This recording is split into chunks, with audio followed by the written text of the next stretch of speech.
Hi guys, welcome to another episode of Car Talk. I'm going to be talking about car dealers and car manufacturers in this episode, because as I've said in the last episode, we've been out looking for a new car, and what we've decided on is a very different choice when it comes to cars nowadays. But one thing I've noticed, buying parts, you know, visiting service departments and visiting salesmen, are car dealers old-fashioned? The way I see it is the internet is now a big thing within everything in your lifestyle, but car dealers seem to be very behind the times when it comes to that. Yeah, you can look at a car online, you can order a car online, you can configure a car online, but within the dealer network and the manufacturers, you can't book your car in for a service online, or none of the manufacturers that I know you can. You can't get up a database of parts for your car and order a car part online. You still have to either phone a dealer, speak to a reception, be put on hold for 10-20 minutes, to then get told, oh, parts department or service department's busy, they'll call you back, and you never get a phone call back. So why in this day and age can you not have an online booking in service or an online parts company? Because things are never going to be ordered wrong if you order if you know you're ordering that right part. You can order it online, pay for it online, get an email when your part comes into stock, walk into the dealer, pick up your part, walk away. How much cheaper would that be for dealers to do that than it would be to have their members of staff hanging on the phone most of the day or answering phone calls all day? It's the same with booking in your car. You know when you can book your car in.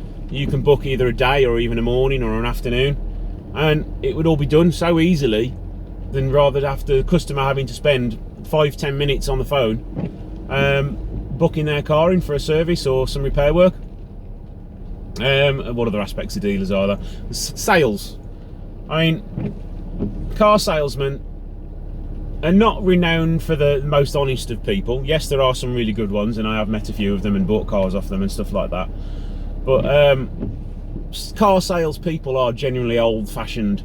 The whole way you buy a car is you walk in, you say you want it, and then it's a constant battle between you, the salesman, and the finance advisor to try and get the best deal for you. And it always, whenever I've done it, it always puts me on the heels trying to get a good deal, or they'll offer you a really stupid part X and it puts you on the back foot, and you just generally, it's not a pleasant experience. So I mean, if we got rid of salesmen and called them purchase advisors, shall we say, inventing new names for stuff, and have people that are actually interested in the brand and people that know what they're talking about, and rather than sell you the car should be good enough to sell itself to you. Because in this day and age, people don't want to be pressure sold stuff. When I was younger, I did sales. I did car sales briefly. I worked in Dixon's Electrical and stuff like that. And you're always told, you'd got figures and targets to reach, which are always involving sales and pressure sales, selling the extra warranties and stuff like that, so you can earn this little bit of extra money on it. And I think it's old-fashioned. It's not needed anymore.